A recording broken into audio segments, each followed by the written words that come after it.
Hi, my name is Jay Sugarman, and I want to welcome you to Innovation Showcase.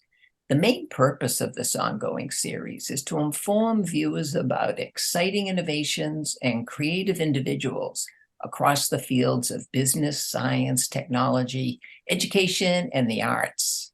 Today, via Zoom, we're fortunate to have as our guest Ed Gaskin. Ed serves as the executive director at Greater Grove Hall Main Streets, and he's also served as the organizer of the outstanding public art initiative called the Black Women Lead Project, a noteworthy undertaking that recognizes and celebrates 212 of Boston's most admired and accomplished Black women leaders and pioneers, dating from the 1700s to the present. These remarkable women are featured on banners that stretch for 2 miles along Blue Hill Avenue. During the program, we'll find out why and how the Black Women Lead Project came about, how the women were nominated and selected. We'll go on a behind-the-scenes tour and in the process come to better understand and appreciate some of the many contributions Black women have made throughout the history of Boston. Let's start by meeting Ed and then learning all about the Black Women Lead Project. Welcome, Ed. So delighted to be able to be here. Well, that was a fantastic introduction. Can you just do the rest of the program yourself? Well, I think you'll be able to add one or two more things, but I have to start by saying yesterday I had the wonderful opportunity to drive up and down Blue Hill Avenue for a while, and just have to say the banners look amazing. Really adds so much to the area, the way they're situated, truly stand out. Eager to hear much more about them and the project and have you inform viewers. But before we jump right to that, I think it would be of interest if you'd start by just briefly sharing a little bit about your background, professional interest, and associations, please. Okay, so you've already said I'm an executive director of Greater Grove Hall Main Streets.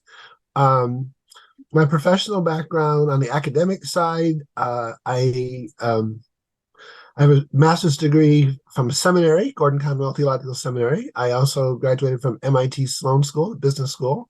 Uh, Grove Hall is probably not where you typically find a Sloan graduate, but there I am. I've been a chief marketing officer for things like a $400 million division of EMC Corporation. I was a senior vice president of Dancing Deer, a bakery at one time. And then I've been the executive director of a number of nonprofits in the city, like the Black Nursery Alliance, the 10 Point Coalition, and now the Greater Grove Hall Main Streets in the city. So I have both a for-profit background, a nonprofit background. I have a public sector work and a philanthropic. So my experiences usually fall in those four categories. Fabulous. We'll have to get you back for a number of more programs. I'd Um, love to. but let's start. Why and how did the Black Women Lead Banner Project come about? Well, it's come about from a couple different things, and they were sort of merging. On one hand, it was simple as we had done uh, some banners of men before. We did 6 men, and those ones now hang in the Boston or the Grove Hall Public Library, and they don't have the all the branding and marking. It's just men. So people like Mel King, John O'Brien, Don Muhammad, people that people that the Grove Hall community would know, and we had been experimenting with all kinds of art stuff over the years. So we had sponsored street art, graffiti art, and whatnot. And in the hip hop world, you use found space like sidewalks, walls, trains, tagging, and so one of the things that you discover is other places to put art. So you would see people put art on fences. I didn't really like that application. But anyway, so that would be an example. There was a better version of it in Roxbury Square, or Nubian Square, where they put it on like plywood against the wall. So then you had like a surface to paint on. That Cary Grant did an excellent job with that. And so one of the ideas, I said, geez, I wonder what happened if we put it on the actual banner itself. We'd have more control over it. It's a sort of like an established medium. I think it works better than the fences. And so from an art standpoint, that's where that inspiration come from. I was looking at doing things like placemaking. So we also, as an executive director of Greater Grove Hall Main Streets, how do we get people to come and shop and basically patronize businesses in Grove Hall? And so we had done things like an architectural tour and a walking tour. We have an app that has 120 historic places in it that people can go on a self-guided tour. And so this event, or this creation of this exhibit, was to create something that would attract people to the neighborhood. So now we have people coming specifically to see all these banners. So either they're coming to see family and friends, or they're coming for the experience like you had of driving the 2 miles or walking the 2 miles, which is a better experience. You walk the 2 miles and all you see are these pictures of Black women. And as one woman said, it just goes on and on and on and on. And it seems like it's never going to end.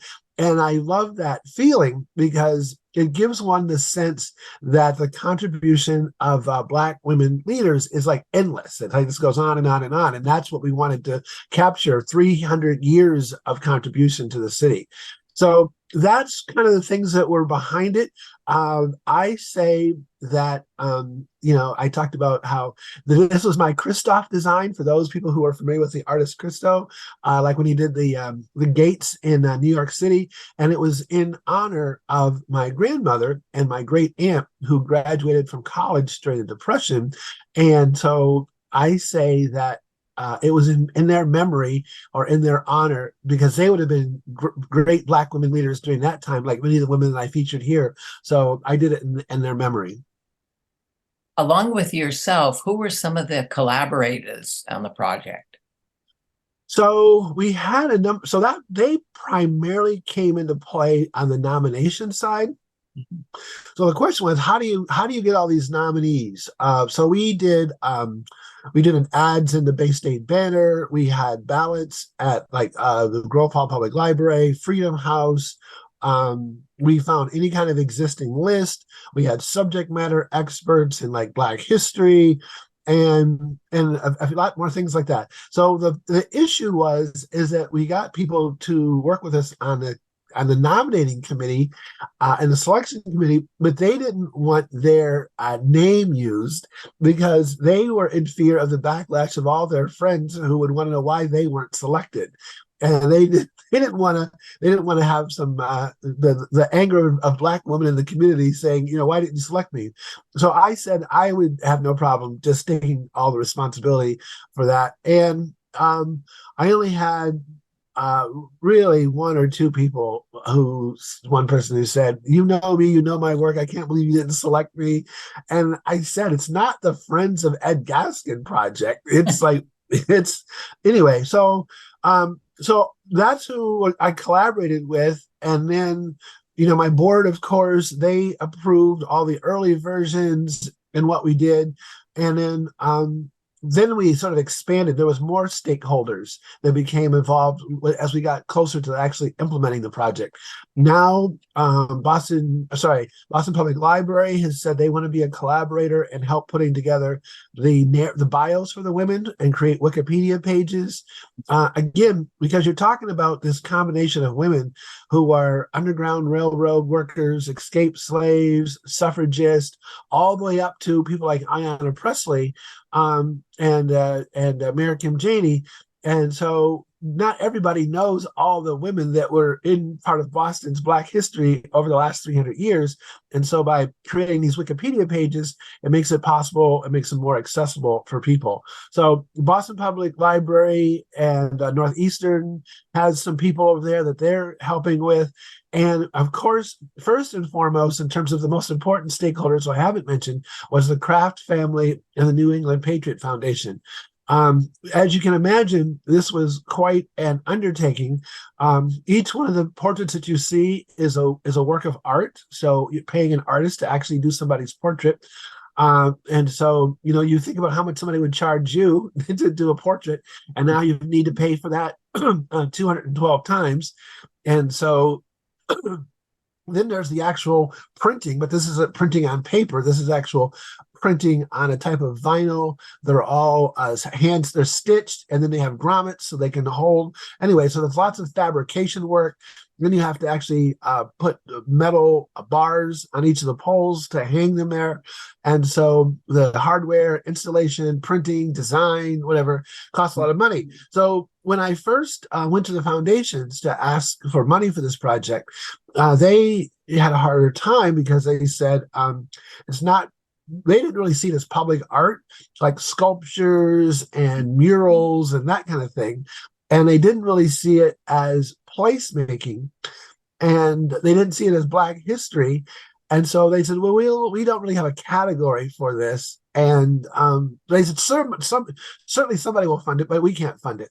And the other thing was, it was a lot of money. And whether they were even had grants of that size or wanted to contribute to that.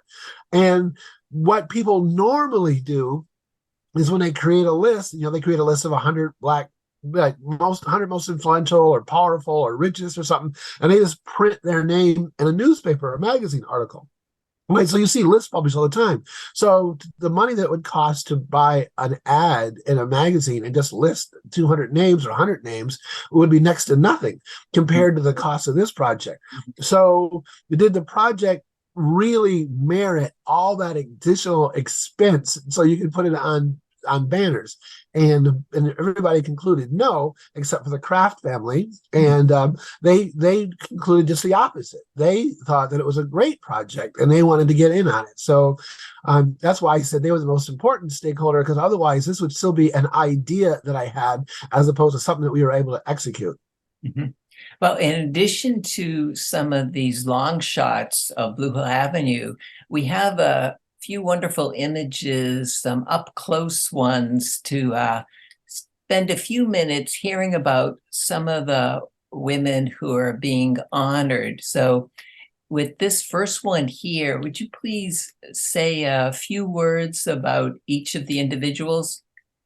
Well, I'm fortunate. That's an interesting selection. That particular photo is in front of St. Catherine Drexel, I believe, on Blue Hill Avenue, and it's one of the three mother-daughter pairs that are on the on Blue Hill Avenue. And so those two right there are civil rights workers. Josephine is actually, they're both actually fairly well known. So a lot of times when people will do Black history in Boston, they will be included in that list. The other one, that's the other pair that I know off the top of my head, is Gail and Muriel Snowden, that mother-daughter. So people might know them from Freedom House, and it was Boston Bank of America now, but Bank of Boston. Gail Snowden worked there for a long time.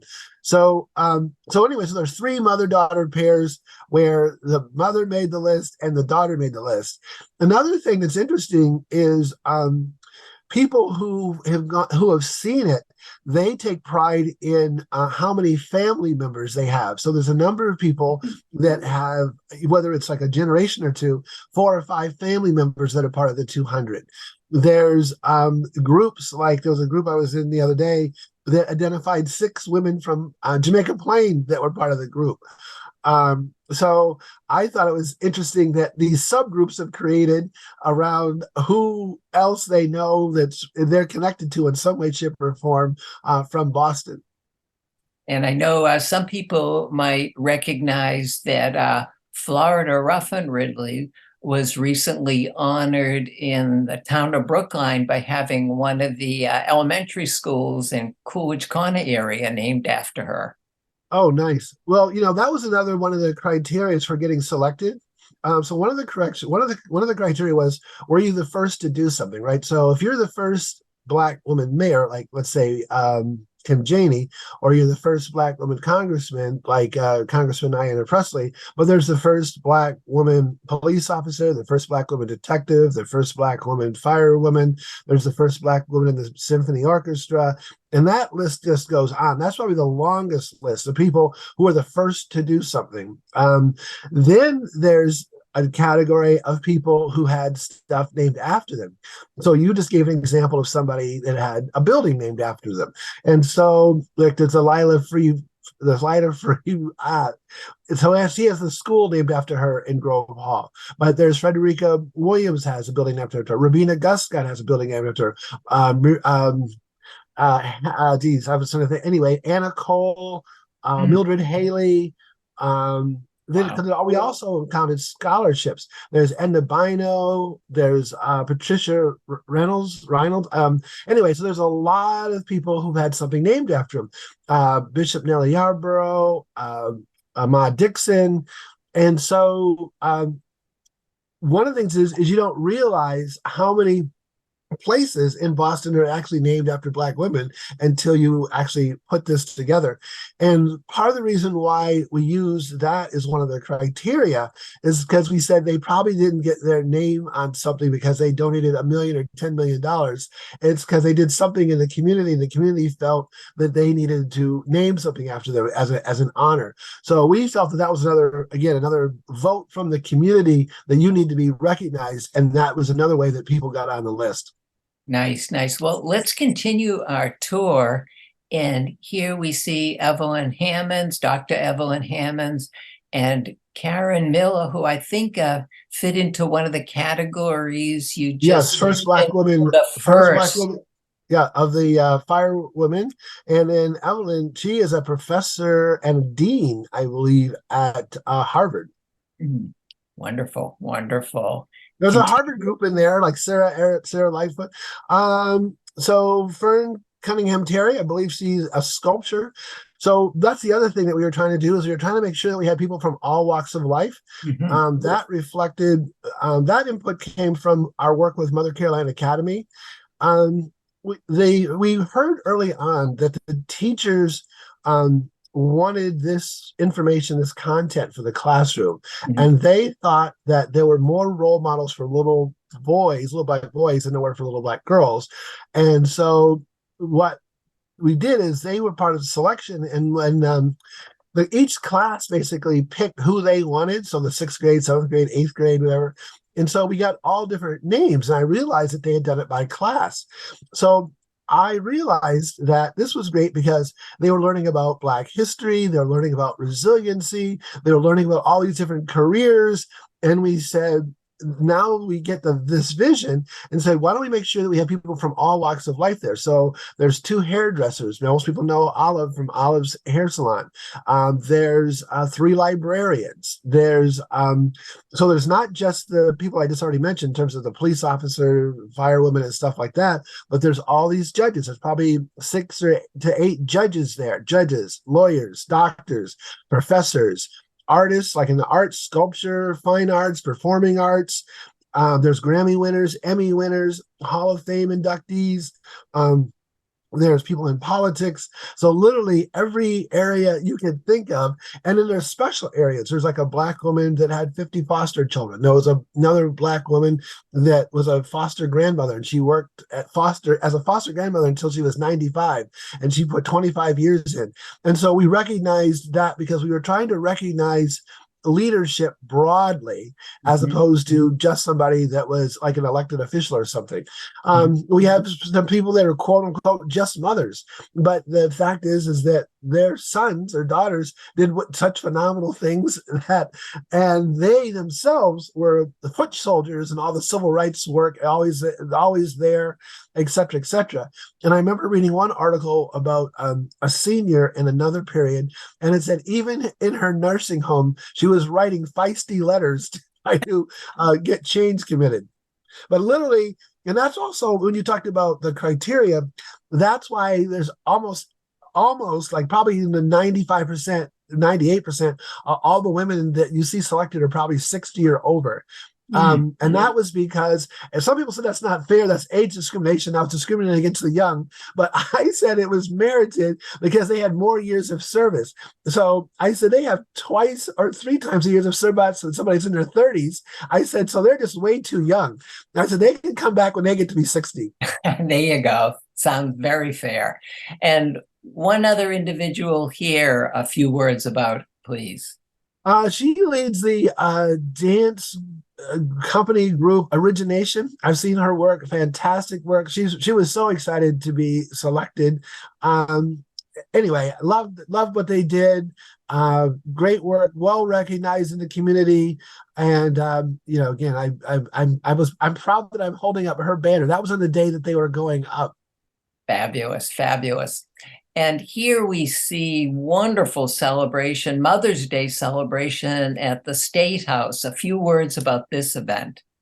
Well, so what happened was is I so around April we had all of the design work done. By that time, all portraits were done.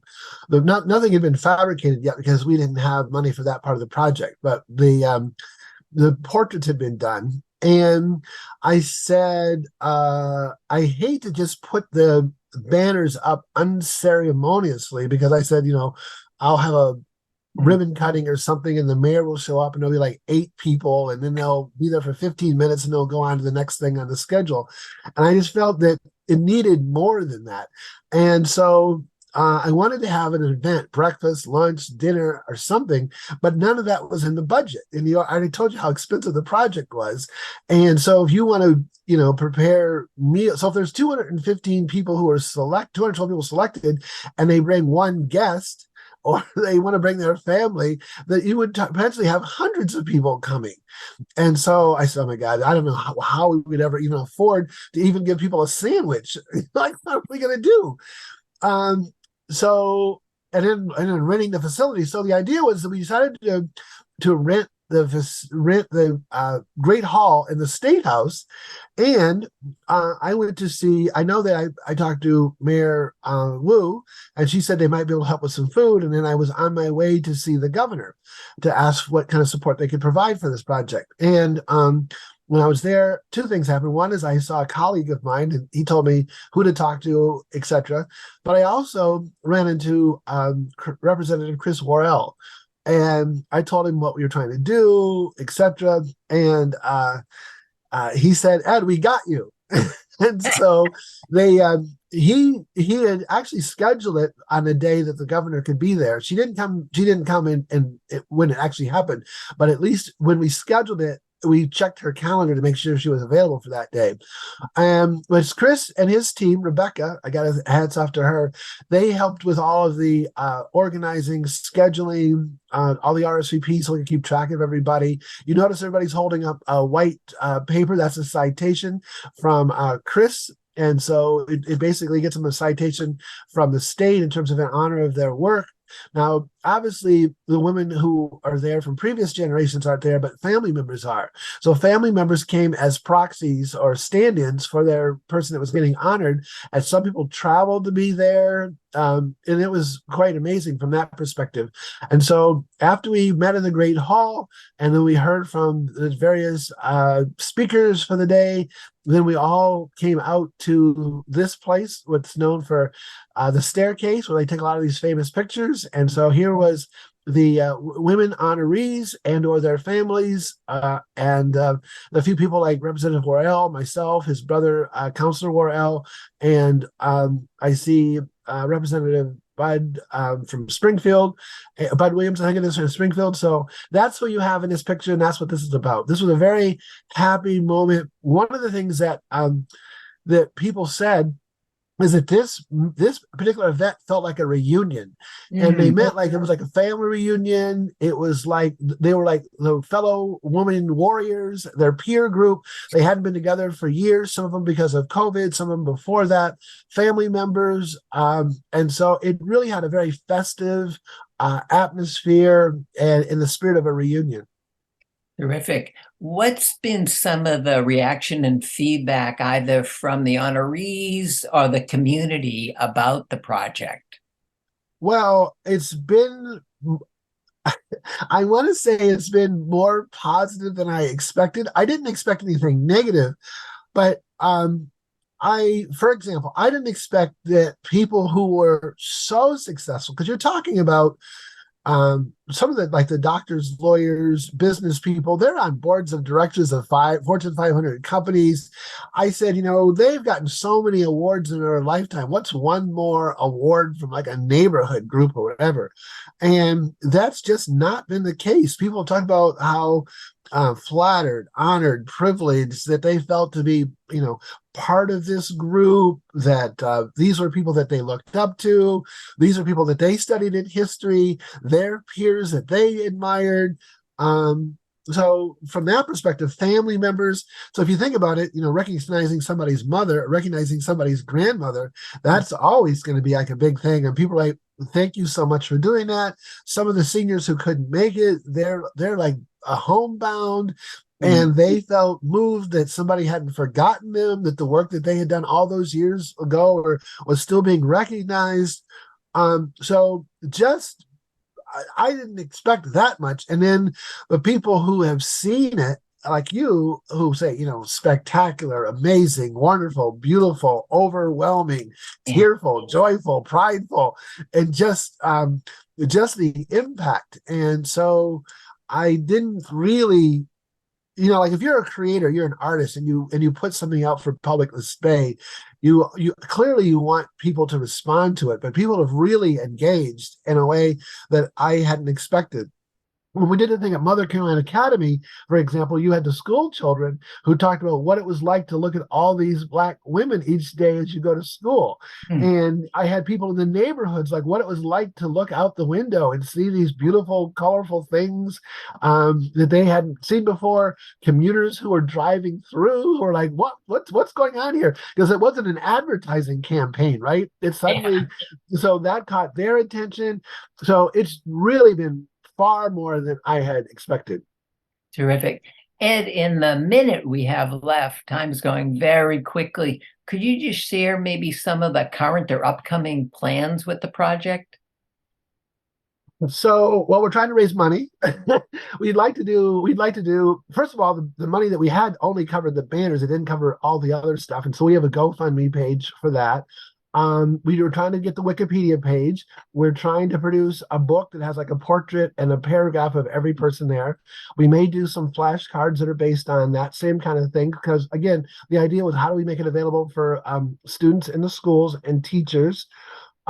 We'd love to see the Black women lead movement, and there what we mean by is to have other cities and towns find a highly visible way to recognize the contribution of Black women in their town. This is one way. They can do it this way or they can do it another way, but we'd love to see more towns do that. So off the top of my head, those are some of the things. Well, I'd like to Wow. be able to see if we can move the banners around. So we may have some other displays in other places. Maybe something on Boston Common, maybe something at Gillette Stadium. We'll have to Mm. see. But we'd like them to move them around and so other people can see them in other locations. Fabulous. Well, Ed, just want to thank you so much again for taking time to do this, to be here, to share with us. It's an incredible initiative, wonderful accomplishment, you, your colleagues, the women themselves, and so informative. Look forward to those upcoming ideas and project implementation and continued success with future endeavors. Thank you. Thank you so much. Also want to thank those of you watching for joining us and hope you'll be able to tune in next time.